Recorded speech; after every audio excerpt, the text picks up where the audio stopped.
नमस्कार दोस्तों, स्वागत है आप सभी का नॉन स्टॉप स्टडी के इस वीडियो लेक्चर में, जहां पर हम पढ़ रहे हैं कक्षा 6वीं की विज्ञान विषय की एनसीईआरटीज़। इसका फर्स्ट चैप्टर भोजन यह कहां से आता है हम पढ़ चुके हैं। आज हम पढ़ने वाले हैं भोजन के घटक, दूसरा अध्याय भोजन के घटक कि भोजन में कौन कौन से घटक उपस्थित होते हैं। तो हम पहले देख चुके हैं पहले अध्याय में कि जो भोज्य पदार्थ या खाद्य पदार्थ होते हैं ये किसी न किसी संघटक से मिलकर बने होते हैं। इनमें कोई ना कोई कच्ची सामग्री उपयोग की जाती है। जो कि हम भोज्य पदार्थ खाते हैं, ग्रहण करते हैं, उनमें किसी न किसी कच्ची सामग्री या संघटक पदार्थ का उपयोग किया जाता है। अब ये जो कच्ची सामग्री है या संघटक पदार्थ हैं, इनमें कुछ अन्य अवयव पाए जाते हैं जो कि हमारे शरीर के लिए अत्यंत आवश्यक होते हैं। इनके जो घटक पदार्थ होते हैं कच्ची सामग्री के, वो हमारे शरीर के लिए अत्यंत आवश्यक होते हैं और इन अवयवों को या इन घटकों को हम कहते हैं पोषक तत्व। क्या कहते हैं? पोषक तत्व। जो कच्ची सामग्री में घटक पाए जाते हैं उनको हम बोलते हैं पोषक तत्व, जो कि हमारे शरीर के लिए अत्यंत आवश्यक होते हैं। हमारे शरीर की ऊर्जा के लिए, वृद्धि के लिए, रोगों से रोकथाम के लिए जो ये पोषक तत्व होते हैं अत्यंत आवश्यक होते हैं। तो चलिए देखते हैं कि पोषक तत्व कौन कौन से होते हैं। तो पोषक तत्व होते हैं जो, उनके नाम हैं कार्बोहाइड्रेट, वसा, प्रोटीन। कार्बोहाइड्रेट हो गया, वसा, प्रोटीन, खनिज लवण, विटामिन्स। और इनके साथ साथ आहारी रेशे और पानी भी अत्यंत आवश्यक होता है हमारे शरीर के लिए। तो ये सभी जो पोषक तत्व होते हैं ये सभी भोजन के घटक होते हैं। क्या होते हैं? ये सभी हैं जो भोजन के घटक हैं। कार्बोहाइड्रेट, प्रोटीन, वसा, विटामिन्स, खनिज लवण, आहारी रेशे और पानी। अब देखिए, जो ये पोषक तत्व होते हैं वो अलग अलग प्रदेश में अलग अलग खाद्य पदार्थ के रूप में हो सकते हैं। तो जिस प्रदेश में जो भी खाद्य सामग्री, खाद्य पदार्थ उपलब्ध होता है, उसी आधार पर वहाँ के लोगों का जो रोज़ का भोजन होगा उस पर निर्भर करेगा। जैसे कि पंजाब है, पंजाब में मक्के की रोटी सामान्य बात है। तो जहाँ जिसका उत्पादन ज़्यादा है वो उनके खाद्य पदार्थ में शामिल होता है। अब जैसे यदि आंध्र प्रदेश की बात करें तो वहाँ पर तटीय प्रदेश है, मतलब समुद्र तट के किनारे स्थित होने के कारण चावल की खेती अधिक होती है। तो उनका जो खाद्य पदार्थ है उसमें चावल का प्रयोग अधिक किया जाएगा। और ऐसे ही अन्य प्रदेशों की बात करें तो उपलब्धता के आधार पर उनके खाद्य पदार्थ अलग अलग हो सकते हैं। जैसे मध्य प्रदेश या जैसे कि यदि मध्य प्रदेश की बात करें तो उनके जो खाद्य पदार्थ हैं उनमें गेहूं की रोटी का अधिकांशतः प्रयोग किया जाता है। तो ये जो खाद्य पदार्थ की जो उपलब्धता है उसके आधार पर इनका ये भोजन अलग अलग हो सकता है। अब हम बात करते हैं कि ये जो विभिन्न प्रकार के खाद्य पदार्थ हैं, जो विभिन्न प्रकार के ये खाद्य पदार्थ हैं, इनमें होता क्या है। इनमें जिस कच्ची सामग्री से ये बने होते हैं, जिन संघटक पदार्थों से ये खाद्य पदार्थ बने होते हैं, इनमें होता क्या है।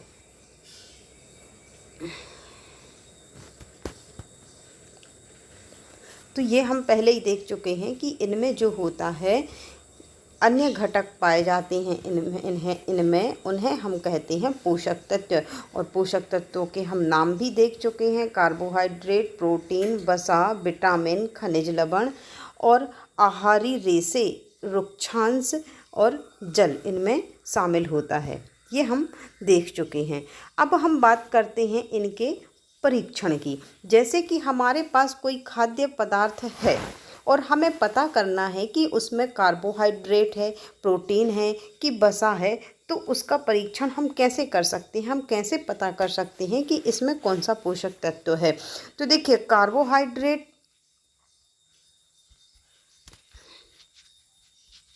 कार्बोहाइड्रेट और इसका प्रोटीन और वसा, इनका जो परीक्षण है हम आसानी से कर सकते हैं। जैसे कि कार्बोहाइड्रेट है, यदि जो कार्बोहाइड्रेट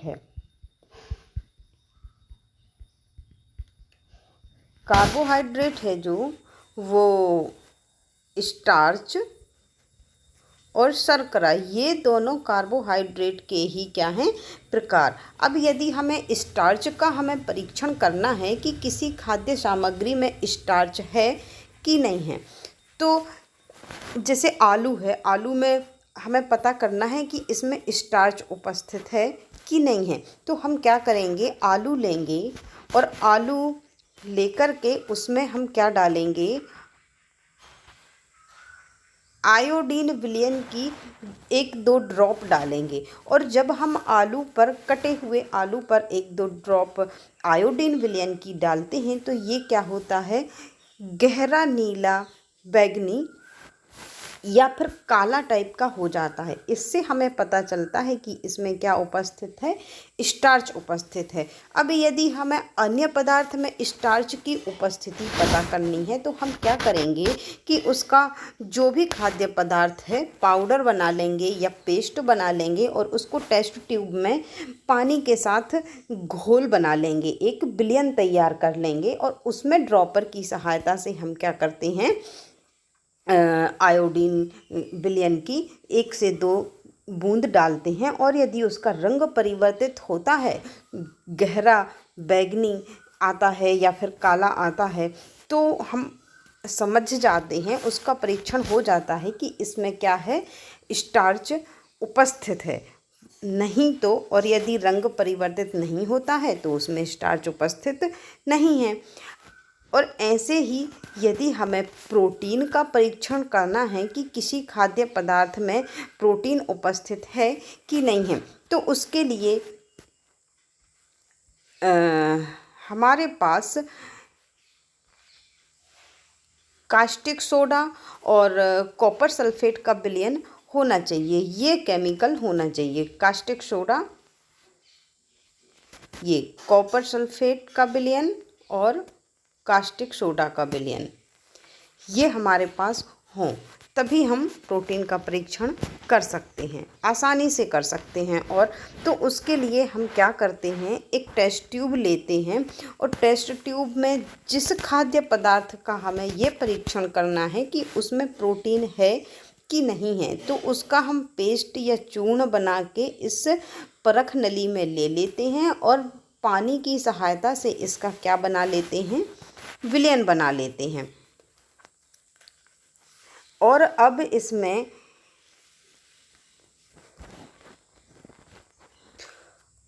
हम क्या करते हैं, जो फरक नली है हमारी, इसमें हमने क्या अपना विलयन ले लिए जिसका कि हमें परीक्षण करना है। और इसमें हम जो हमारे पास इसका कॉपर सल्फेट का जो विलयन है उसकी हम 1 से 2 बूंद इसमें डालते हैं ड्रॉपर की सहायता से, कॉपर सल्फेट का विलयन। और इसके बाद हम 8 से 10 बूंद इसी में डालते हैं कास्टिक सोडा के विलयन की बूंदें। तो और फिर इसके बाद परख नली को अच्छे से हिलाते हैं और यदि इसका रंग परिवर्तित होता है तो यदि इसका रंग परिवर्तित हो जाता है तो जो कि प्रोटीन की उपस्थिति को दर्शाता है, और यदि रंग परिवर्तित नहीं होता है तो उसमें प्रोटीन उपस्थित नहीं है। ये बैंगनी रंग हो गया तो खाद्य पदार्थ में प्रोटीन उपस्थित है। और ऐसे ही प्रयोग हम अन्य खाद्य पदार्थों के साथ कर सकते हैं, जिससे हमें पता चलेगा कि कौन से खाद्य पदार्थ में प्रोटीन उपस्थित है, और ऐसे ही कार्बोहाइड्रेट का हम पता कर सकते हैं कुछ अपने पास खाद्य सामग्रियां एकत्रित करके। अब आगे बात आती है वसा की। तो वसा का जो परीक्षण है उसको हम क्या कर सकते हैं, जो भी खाद्य पदार्थ है जिसमें हमें वसा का परीक्षण देखना है, तो हम उसको क्या करेंगे कि उसको एक कागज़ पर क्या करेंगे, कागज़ पर धीरे धीरे रगड़ेंगे या उसको रख के कागज़ पर हल्का सा प्रेस करेंगे, और यदि उसमें वसा उपस्थित है तो वो अपना जो वॉयल है, तेल है, उस कागज़ पर छोड़ देगा, और हम कागज़ को देखेंगे तो वो कैसा पारभासी, हल्का पारदर्शी हो जाता है। तो हमें उससे पता चलता है कि जो खाद्य पदार्थ है उसमें वसा उपस्थित है। तो ऐसे हम इन खाद्य पदार्थों का परीक्षण कर लेते हैं कि किसमें कौन सा खाद्य पदार्थ उपस्थित है। हाँ, अब ये कुछ स्रोत दिए हुए हैं कि किस खाद्य पदार्थ में कौन सा पोषक तत्व पाया जाता है। ये कुछ कार्बोहाइड्रेट के स्रोत दिए हुए हैं, जैसे बाजरा, चावल, गेहूँ, इन सभी में क्या पाया जाता है, कार्बोहाइड्रेट भरपूर, मतलब अधिकांश मात्रा में कार्बोहाइड्रेट पाया जाता है, और अन्य पोषक तत्व भी इनमें हो सकते हैं, परंतु कार्बोहाइड्रेट की प्रचुर मात्रा होती है, इसलिए हम इनको कहते हैं कि ये जो खाद्य पदार्थ हैं ये कार्बोहाइड्रेट युक्त हैं।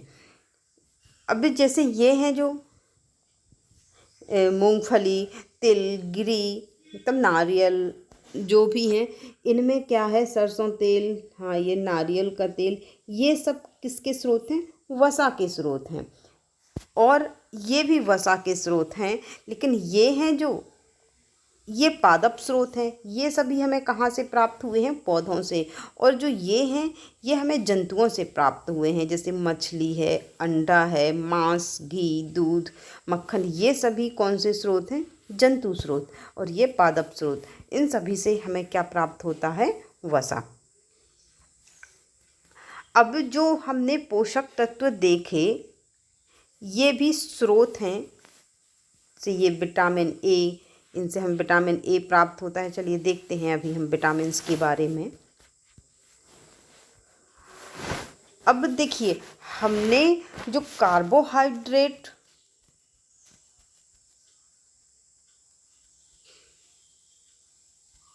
और वसा, पोषक तत्वों में से जो कार्बोहाइड्रेट और वसा हैं ये हमारे शरीर को ऊर्जा प्रदान करते हैं। ये इनका काम क्या है, शरीर को ऊर्जा प्रदान करना। इस कार्बोहाइड्रेट और वसा का, इन्हीं से हमारे शरीर को ऊर्जा मिलती है। और जो वसा है, वसा से कार्बोहाइड्रेट की अपेक्षा अधिक ऊर्जा मिलती है। जो वसा है ये अधिक ऊर्जावर्धक होता है कार्बोहाइड्रेट की तुलना में। और जो प्रोटीन होता है, प्रोटीन का काम क्या होता है, जो प्रोटीन है ये शरीर की वृद्धि के लिए आवश्यक होता है। ये किस लिए आवश्यक होता है, शरीर की वृद्धि के लिए। इसलिए प्रोटीन युक्त भोजन को शरीर वर्धक भोजन भी कहा जाता है। क्या कहा जाता है, शरीर वर्धक भोजन। प्रोटीन का काम शरीर की वृद्धि करना होता है। यदि जो हमारा भोजन है उसमें यदि प्रोटीन शामिल ना हो तो क्या होगा, शरीर की वृद्धि है जो वो अवरुद्ध होगी, शरीर दुबला पतला हो जाएगा और कमज़ोर दिखने लगेगा। तो प्रोटीन हमारी शरीर की वृद्धि के लिए अत्यंत ही आवश्यक है। अब हम बात करते हैं विटामिन्स की। तो जो विटामिन्स हैं इनका काम, ये हमारे शरीर को ऊर्जा प्रदान नहीं करते हैं, लेकिन ये क्या करते हैं, शरीर की रोगों से रक्षा करते हैं। जो विटामिन्स होते हैं शरीर की रोगों से रक्षा करते हैं, और इनकी यदि हमारे शरीर में कमी हो जाती है तो ये रोगों के रूप में ये कमी बाहर दिखती है। जैसे कि अब जो विटामिन्स हैं, पहले विटामिन्स के कुछ नाम देख लेते हैं। Vitamin A, vitamin B, vitamin C, vitamin D, vitamin E और विटामिन के। ये हैं जो हमारे कुछ विटामिन्स हैं। Vitamin A, vitamin B, vitamin C, vitamin D, vitamin E और विटामिन के। तो जो विटामिन ए है, विटामिन ए की कमी से क्या होता है, हमारी दृष्टि कमज़ोर हो जाती है। विटामिन ए हमारी आँखों के लिए अत्यंत आवश्यक है और यदि विटामिन ए की शरीर में कमी हो जाए तो क्या होता है, रतौंधी रोग हो जाता है, जिसमें कि हमारी दृष्टि कमज़ोर हो जाती है और हमें कम दिखाई देने लगता है। और विटामिन बी है जो, विटामिन बी की कमी से क्या होता है, विटामिन बी की कमी से हो जाता है वेरी रोग। इसमें जो मांसपेशियां हैं वो कमज़ोर हो जाती हैं। और जो विटामिन सी है, विटामिन सी की कमी से हो जाता है स्कर्वी रोग। क्या होता है, स्कर्वी रोग। इसमें मसूड़ों से हमारे खून आने लगता है।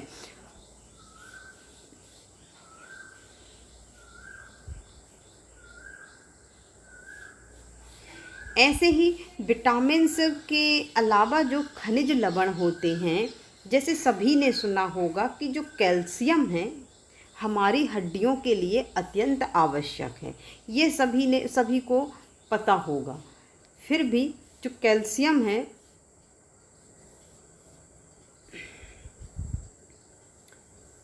ये कैल्शियम के कुछ स्रोत दिए हुए हैं। ये पादप स्रोत हैं और ये जंतु स्रोत हैं। तो जो कैल्शियम की कमी से जैसे हमारी हड्डियां कमज़ोर हो जाती हैं, तो कैल्शियम क्या है, एक खनिज है जो कि हमारे शरीर के लिए आवश्यक है। ऐसे ही आयोडीन, ये भी एक क्या है, हमारे शरीर के लिए आवश्यक खनिज। लोहा, आयरन, ये हमारे शरीर के लिए आवश्यक खनिज तत्व हैं और इनकी कमी से हमें क्या होते हैं, हमारे शरीर में रोग हो जाते हैं।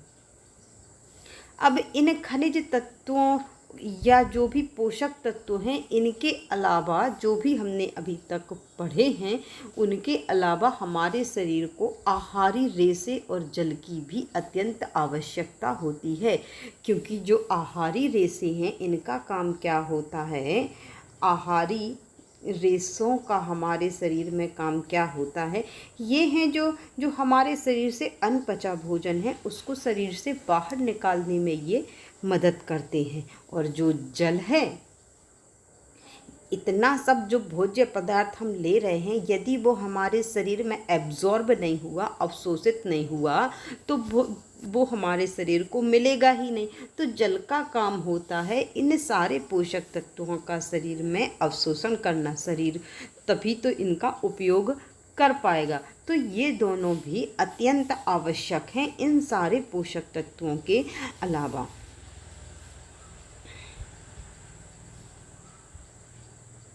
हाँ, ये जल की आपूर्ति हमारे शरीर को जहाँ से प्राप्त होती है, ये थोड़ा ये दिया गया है, ये कि फल से भी हमारे शरीर को जल मिलता है, हम ऐसे भी पी लेते हैं। अब हम देखते हैं कि संतुलित आहार क्या है।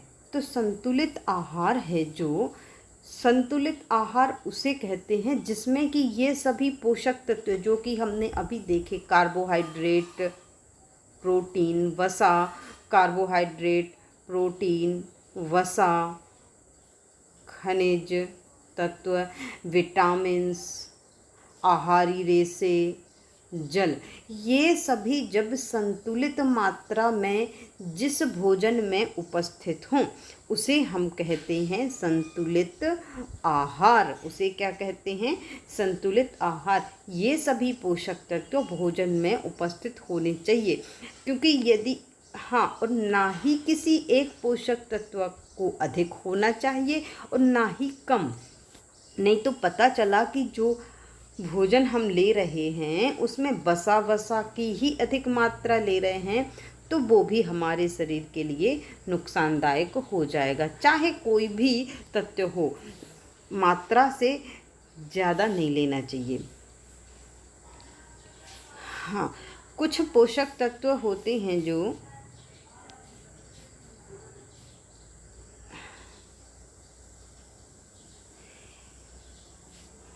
देखिए, जो भोजन पकाते टाइम अत्यधिक जल का उपयोग किया जाता है और उसे फेंक दिया जाता है। जैसे कहीं कहीं हमने देखा कि जो चावल है, चावल पकाते हैं जो, इनको पानी में उबाल के और उसका पानी फेंक दिया जाता है। तो जो चावल के पोषक तत्व हैं, जो उसमें कार्बोहाइड्रेट जो पाया जाता है, जो कि हमारे शरीर को ऊर्जा देगा, तो पानी के साथ वो घुल के वो बाहर निकल जाएगा। फिर हमारे शरीर को क्या मिलेगा? कुछ नहीं। तो जो भोजन है पकाते टाइम हमें ध्यान रखना चाहिए कि जो पोषक तत्व हैं, जो उसमें खनिज लवण हैं, उनका वो नष्ट ना हो। और विटामिन सी है जो, ये क्या होता है, ये पकाने से गर्मी से जल्दी नष्ट हो जाता है। तो इन सब बातों का हमें ध्यान रखना चाहिए। अब हाँ, जो वसा है, यदि वसा युक्त भोजन यदि ये ज़्यादा किया जाए, ये हम देख चुके हैं कि जो वसा है वो कार्बोहाइड्रेट की अपेक्षा अधिक मात्रा में ऊर्जा देता है। अब यदि वसा युक्त चीज़ें ज़्यादा खाद्य पदार्थ खाए जिसमें कि वसा की मात्रा ज़्यादा है, तो ये हमें क्या कर सकती है? मोटापे का शिकार बना सकती है। क्योंकि यदि हमने ये वसा युक्त भोजन किया और उसके बराबर मेहनत नहीं की कि वो अंदर अपघटित हो सके, तो हमें क्या, हमारे शरीर को मोटापे का शिकार और अन्य बीमारियों का सामना भी करना पड़ सकता है। तो कोई भी पोषक तत्व, हमें एक ही पोषक तत्व अधिक मात्रा में नहीं लेना है। हमें क्या करना है कि हमारे शरीर को सारे के सारे पोषक तत्व मिलने चाहिए। अब देखिए, जो अभावजन्य रोग हैं वो क्या होते हैं कि ये जो पोषक तत्व हैं, इनकी कमी से, इनके अभाव में, इनका अभाव जब शरीर में होता है, लंबे समय से इनका अभाव, पोषक तत्वों का अभाव होता है शरीर में, तो वो एक रोग उत्पन्न करते हैं, रोग के रूप में हमारे सामने आते हैं और उन्हें कहते हैं अभावजन्य रोग। जैसे कि यदि शरीर को पर्याप्त मात्रा में प्रोटीन ना मिले तो क्या होगा? वृद्धि रुक जाएगी, क्योंकि प्रोटीन ही तो वृद्धि के लिए आवश्यक है। चेहरे में सूजन आने लगेगी, बालों का रंग उड़ना, ये सभी पोषक तत्वों की कमी के कारण ही है। और यदि प्रोटीन तथा कार्बोहाइड्रेट दोनों ही भोजन में सम्मिलित ना हों, तो क्या होगा? उसकी वृद्धि पूरी तरह से रुक जाएगी और उसका शरीर दुबला पतला हो जाएगा और वह बिल्कुल दुबला हो जाएगा, कमज़ोर हो जाएगा। अब विटामिन्स और खनिज के अभावों में भी कुछ विकृतियां आती हैं, कुछ रोग होते हैं जो कि इस सारणी में दिए हुए हैं और हम पहले भी देख चुके हैं इनको, कि जो विटामिन ए की कमी से है क्या होता है? दृष्टिहीनता, मतलब देखने में कमजोरी होने लगती है, रतौंधी भी बोलते हैं इसे। विटामिन बी की कमी से वेरी होता है। विटामिन बी में विटामिन बी को है जो विटामिन बी कॉम्प्लेक्स बोला जाता है और इसमें बहुत सारे विटामिन से शामिल होते हैं। Vitamin B2, B3, 6, 11, 12। तो जो वेरी है वो विटामिन B1 की कमी से होता है। इसमें क्या, शरीर की जो मांसपेशियां हैं वो क्या होती हैं? दुर्बल हो जाती हैं और काम करने में ऊर्जा की कमी महसूस होती है। ऐसे ही विटामिन सी, स्कर्वी रोग होता है, इसमें मसूड़ों से खून निकलने लगता है। विटामिन डी की कमी से क्या, रिकेट्स होता है, इसमें हड्डियां क्या होती हैं? मुलायम हो जाती हैं और मुड़ने लगती हैं। अब ऐसे ही कुछ खनिज हैं, कैल्शियम की यदि शरीर में कमी हो जाए तो अस्थियां हैं जो वो कमज़ोर होने लगती हैं और दांत भी कमज़ोर होने लगते हैं। आयोडीन की कमी से घेंघा या ग्वाइटर रोग हो जाता है। लोगों ने देखा होगा किसी किसी की ये जो गर्दन है वहाँ पर फूली हुई दिखती है। जब आयोडीन की यदि कमी हो जाए तो ये जो गले में ग्रंथि होती है हमारी, वो फूल जाती है और वो आयोडीन की कमी के कारण होता है। यदि लोहे की कमी हो जाए शरीर में, आयरन की कमी हो जाए, तो इससे एनीमिया या अरक्तता ये रोग हो जाता है। शरीर में खून की कमी हो जाती है और शरीर कमज़ोर होने लगता है। तो देखिए, हमने इस चैप्टर में देखे संतुलित आहार, हमने देखा कि सभी पोषक तत्व उपस्थित हों, ऐसे भोजन को संतुलित आहार कहते हैं। बेरी बेरी, जो कि विटामिन B1 की कमी से होने वाला रोग है। कार्बोहाइड्रेट एक पोषक तत्व है, ऊर्जा देने वाला।